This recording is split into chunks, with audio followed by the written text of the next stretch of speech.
Hindi lang sa bundok matatagpuan ang mga ahas. Dahil maging sa dagat, kaya umano nitong mabuhay. Ang endemic na Lake Taal sea snake galing umano sa dagat at nakulong sa lawa dahil daw sa pagputok ng bulkang Taal.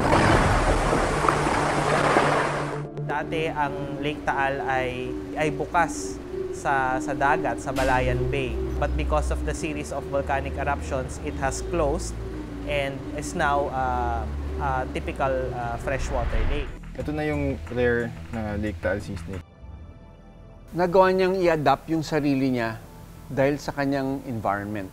Pero hindi ko akalain na yun pala ang una at huli naming pagkikita.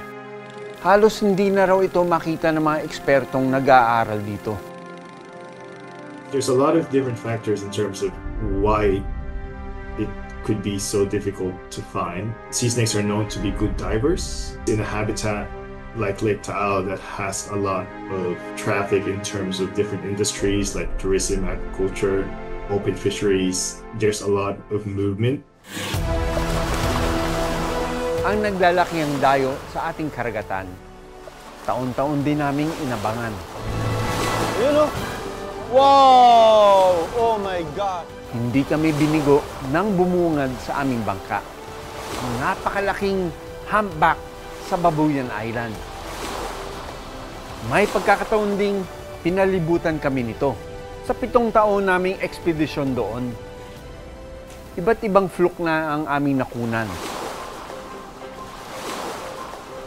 Ang fluke ay yun yung buntot na hugis 2 dahon. Ayon sa mga eksperto, parang fingerprint nila ito. Pero ang highlight ng aming pagpunta is yung pagkanta nito.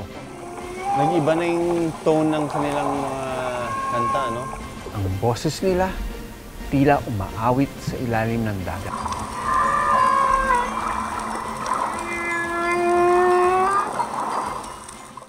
Sa 18 taon naming pagdodokumento sa Born to be Wild, hindi natatapos ang aming misyon.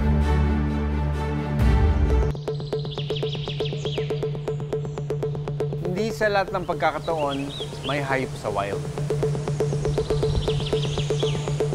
Isa na rito, ang critically endangered na tamaraw. The largest mammal in the Philippines is the tamaraw. And sa isang isla lang siya makikita, in the islands of Mindoro. Para makita itong mga tamaraw na ito, kailangan mong umakyat ng Mount Iglit Baco na abutin ka ng 8 oras. Pinaghandaan namin ito.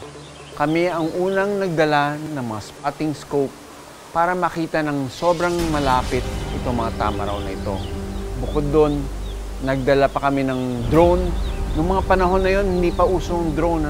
Doon namin nakuha na yung mga tamaraw using the drone and using yung mga spotting scope. Nakita namin yung wallow nila na may mga bata na mga tamaraw na isang patunay na nagpaparami pa rin itong mga tamaraw. Meron din kaming nakita na nag-aaway sa matarik na bangin itong mga tamaraw nito. Ang asong si Pag-asa, butas ang muka. Itong si Pag-asa, makikita nyo, may butas siya, no? Dito. Tapos, tagos yan sa kanyang oral cavity. Hindi ko man matutulungan lahat ng hayop sa mundo. Iba pa rin ang sayang nararamdaman ko nung mabigyan ko ng bagong muka si Pag-asa. 2016, nang ma-rescue ito ng Animal Kingdom Foundation sa Cavite. Inabando na raw ito nang tubuhan na ito ng isang malaking bukol sa muka. Pansamantala man napahaba ang kanyang buhay, makalipas ang 1 taon, binalita sa amin na namatay na si Pag-asa sa sakit na cancer. Karaniwang nakikita nyo kami sa bundok o sa dagat na naghihintay ng buhay ilang. Siyempre, pakay namin na makunan ang kanilang galaw at pag-uugali.